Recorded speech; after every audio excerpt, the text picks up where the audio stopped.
We have breaking news regarding naval mines in the Strait of Hormuz. U.S. Navy has issued an advisory. Traffic is stalled, risks are high. A single naval mine can cost a few $1,000s.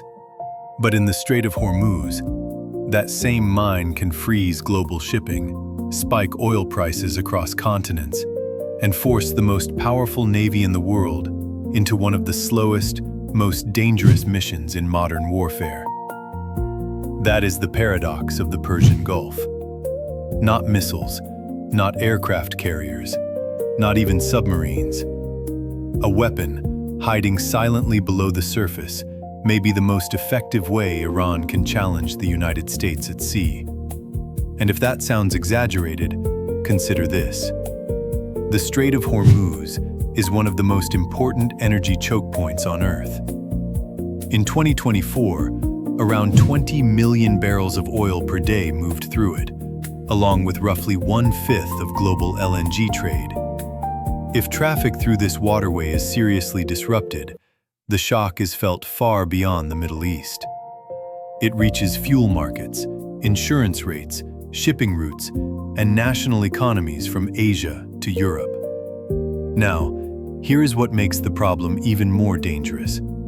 At its narrowest point, the Strait of Hormuz is only 22 nautical miles wide. Inside that space, the actual shipping lanes are far tighter, 2 miles wide in each direction, separated by a 2-mile buffer.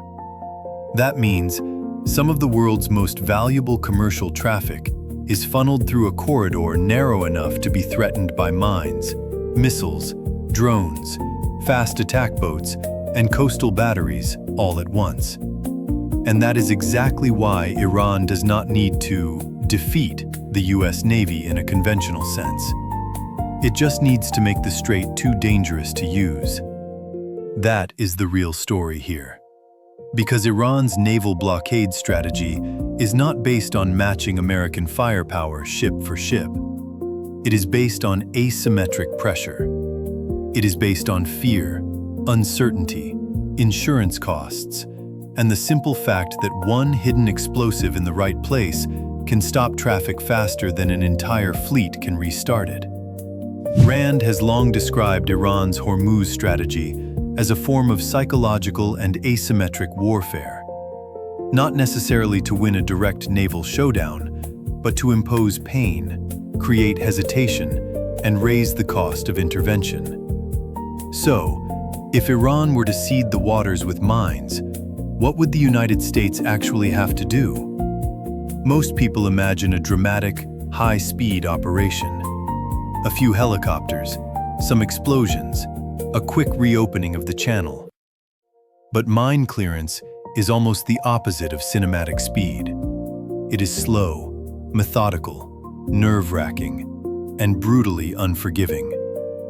Because before a mine can be destroyed, it has to be found. Before it can be found, the area has to be searched. Before the search begins, the force doing the searching has to survive in contested waters. And that is where the mission becomes a layered battle, rather than a simple cleanup job. First, the United States would have to answer a basic question. What kind of mines are in the water? Some mines drift. Some are moored to the seabed by cables, waiting for a ship to hit them. Others sit on the sea floor and use magnetic, pressure, or acoustic signatures to detect ships above. Those bottom mines are especially dangerous because they do not need visible contact. They just need to sense the right target. And because they sit below the waterline, they are much harder to detect and neutralize. That matters because Iran is not believed to rely on just one kind of mine. According to the Congressional Research Service, Iran has been assessed as possessing thousands of naval mines, potentially as many as 5,000, alongside fast boats, coastal anti-ship missiles, and submarines designed to complicate any American response.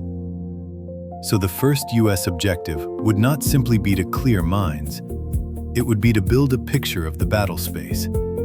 That means surveillance aircraft, maritime patrol assets, drones, shipborne sensors, sonar systems, and intelligence fusion, all working together to figure out where mine laying may have happened, what routes remain viable, and where the highest risk zones are located.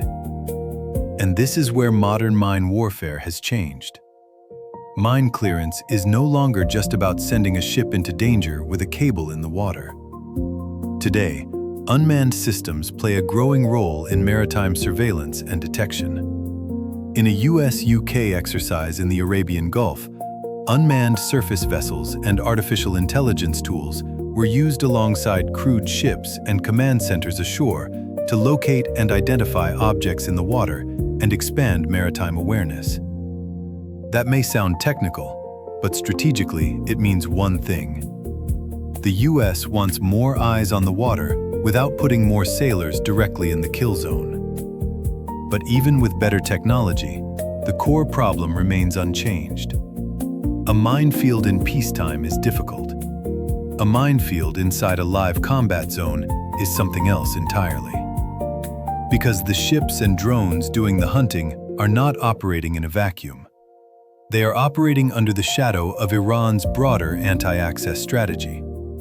Fast inshore attack craft, anti-ship cruise missiles, coastal artillery, drones, and potentially submarines. CRS specifically notes that mine clearing becomes far more difficult if US and coalition forces must conduct it while also defending against speedboats, mini-subs, and shore-based missiles. In other words, before America can safely sweep the sea, it may have to suppress the shore. That means strikes on launch sites, strikes on radar nodes, strikes on drone staging areas, strikes on small boat concentrations, and potentially persistent air and naval overwatch, just to prevent new mines from being laid while old ones are being cleared. This is what makes a Hormuz clearance mission so dangerous. It is not just about removing explosives from the water. It is about maintaining sea control long enough to do it. And history offers a brutal reminder of what happens when mines are underestimated. In April 1988, during the Tanker War, the USS Samuel B. Roberts struck an Iranian mine in the Gulf. The blast tore a massive hole in the ship's hull, severely injured 10 sailors, and very nearly sank the vessel. 4 days later, the United States responded with Operation Praying Mantis, the largest U.S. Navy surface action since World War II, destroying Iranian platforms and sinking or severely damaging multiple Iranian ships. That incident matters for one simple reason. It proved that a cheap mine can trigger a major military response. And it also proved something else. You do not need a giant fleet to challenge freedom of navigation. You just need the ability to place risk in the water. That is why Iran's mine strategy is so effective. Not because it can permanently close the strait forever, but because it can create enough danger, enough delay, and enough uncertainty to paralyze commercial movement in the short term. In fact, some analysts argue that Iran does not even need a perfect blockade. It only needs what amounts to an insurance blockade. Occasional strikes, a few mines, and a threat environment severe enough that ship owners, insurers, and traders decide the route is no longer worth the risk.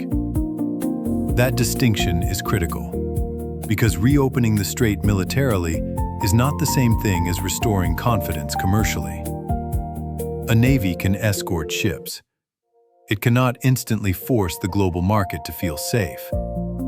And this is where many simplified narratives break down. People ask, can the US Navy reopen Hormuz?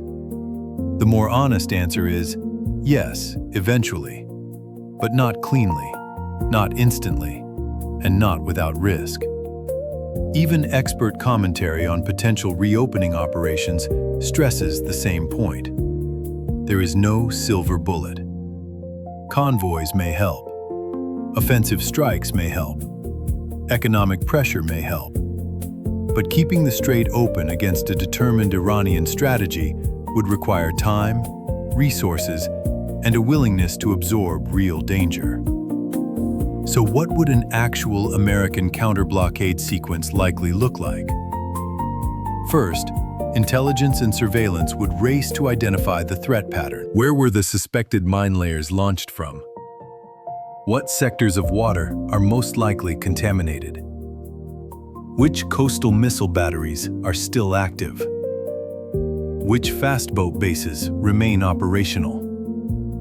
Can traffic be rerouted through safer approach lanes while clearance begins? Second, the U.S. and its partners would likely try to establish a protected corridor rather than clear every inch of water immediately. That is a crucial distinction. In mine warfare, the first objective is often not total sanitization. It is the creation of a usable route, a narrow, safe passage, sometimes called a Q route, through which escorted shipping can move while broader clearing continues. That may sound modest, but even that task is enormous under fire. Because every sonar contact has to be investigated. Every suspicious object has to be classified. Every actual mine has to be neutralized. And all of that takes time. Third, unmanned systems and specialist platforms would become the stars of the operation. This is not glamorous carrier warfare. This is niche warfare. Mine countermeasure ships, explosive ordnance disposal teams, unmanned surface vessels, underwater vehicles, helicopter-borne sensors, command centers processing streams of uncertain data. It is a fight of patience, not spectacle. And patience can be politically difficult when the whole world is watching oil prices climb. That pressure creates one more strategic challenge for Washington. The faster the U.S. wants results, the more aggressively it may have to strike Iranian capabilities ashore. But the more aggressively it strikes ashore, the greater the risk of wider escalation. So the mine clearance mission sits inside a larger dilemma. How do you move fast enough to restore navigation without expanding the war faster than you can control it? That is the trap. And geography keeps tightening it. The Strait of Hormuz favors the defender with coastal access. Iran has coastline, islands, missile positions, small boat infrastructure, and the ability to threaten a narrow shipping channel from multiple angles. Even weakened, that geography gives Tehran leverage. As one FPRI expert put it, geography matters. And in Hormuz, Iran holds a significant advantage in threatening the narrow channel with small boats, cruise missiles, and different types of mines. So if the United States succeeds, what does success actually look like? It does not look like a dramatic victory parade. It looks like something much quieter. A mapped channel, a verified route, escorted tankers moving again, insurance markets slowly calming down, missile threats pushed back, new mine laying disrupted before it spreads, and a visible demonstration that the blockade strategy can impose pain, but not permanent control. That is the real contest in Hormuz, not who fires the most missiles, not who has the bigger fleet, but who can sustain pressure longer in a narrow sea where economics and warfare collide. And that is why naval mines matter so much, because they flip the logic of power. They allow a weaker actor to slow a stronger one.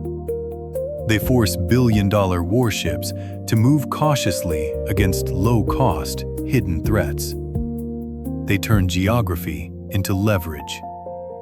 And they buy time for a strategy built not on naval dominance, but on disruption. For Iran, that is the appeal. For the United States, that is the nightmare. Because in a place like the Strait of Hormuz, the mission is not just to destroy the threat, it is to prove that global trade can still move through a corridor designed to make movement terrifying. And that means every successful mine clearance operation in Hormuz would be more than a naval task. It would be a statement. A statement that the waterway remains open. A statement that hidden explosives cannot dictate the world economy. And a statement that sea control in the 21st century is no longer just about firepower above the horizon, but about what waits silently below it. So the next time you hear about tensions in the Strait of Hormuz, remember this. The most dangerous weapon in that water may not be the one you can see. It may be the one that forces everyone else to stop moving. And in modern naval warfare, stopping movement can be power enough.